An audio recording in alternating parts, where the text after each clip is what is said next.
The Baroque period is often characterised as the age of continuo, and ever since 1965 and Gloria Rose's wonderful article about Agazzari and the improvising orchestra, we've looked for information about early continuo playing in Agazzari's treatise of 1607, Del sonare sopra il basso con tutti gli strumenti, how to play over the bass with all the instruments.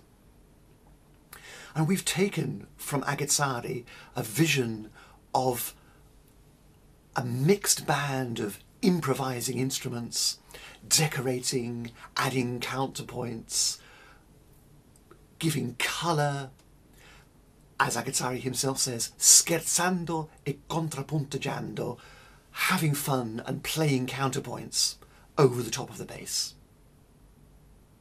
And we've used this vision to bring colour and life to our realisations of continuo, for example, for the early operas by Peri, Caccini and Monteverdi.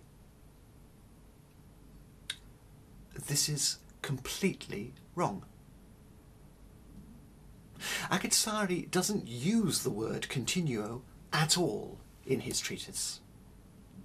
He's talking about how to play from the bass line.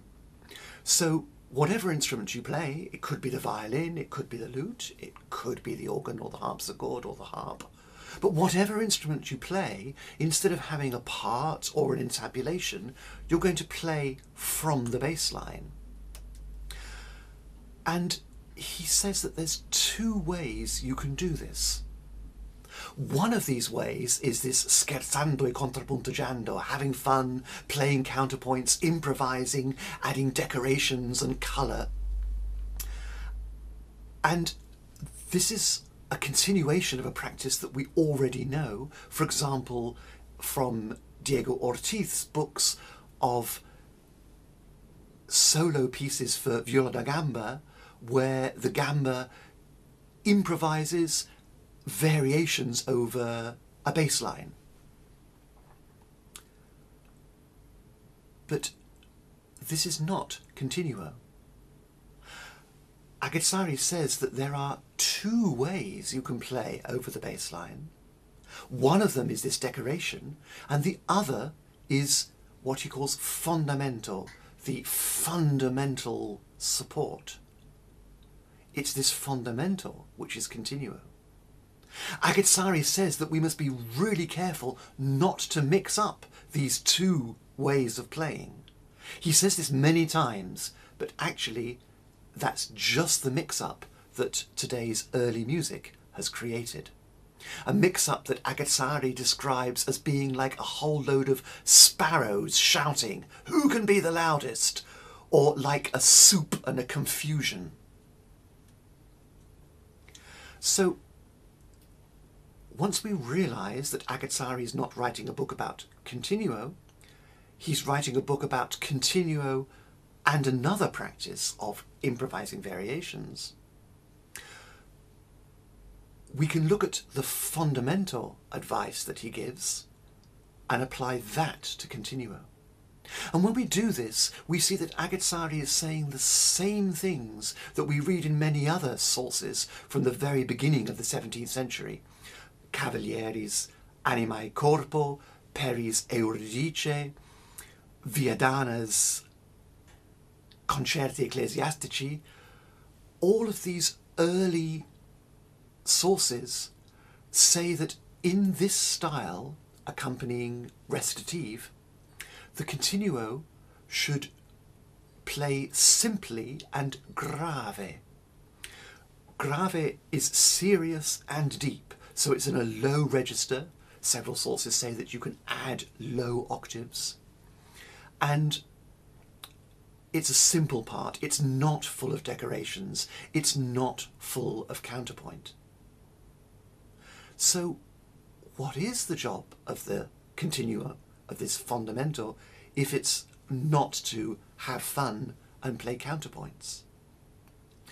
Agazzari again tells us the job of the fondamento is to support and guide the whole ensemble.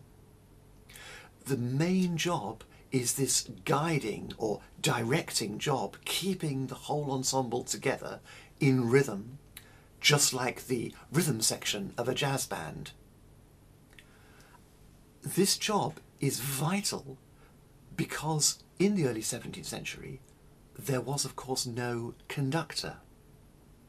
And so here we see the double confusion, the Sparrow-flavoured soup that we have made in today's early music. First of all, we've put a conductor standing up there, waving his hands, directing, perhaps even changing the time in an arbitrary manner. This removes one of the main functions of the continuo. And so we've then transferred the continuo section into the other role of scherzando e contrapunteggiando, of having fun and playing counterpoints. We've lost entirely the grave and the fondamento, the low-pitched, stable, serious accompaniment that this music needs so much. So, what is the job of the continuo? As Agazzari says, it's to guide and direct the whole ensemble, because there is no conductor. And it's to express the somiglianza e l'affetto delle parole, the shape, the sound, the form, the rhythms of the words, and the passions of those words. Rhythm, words, and passion, not sparrow-flavoured soup.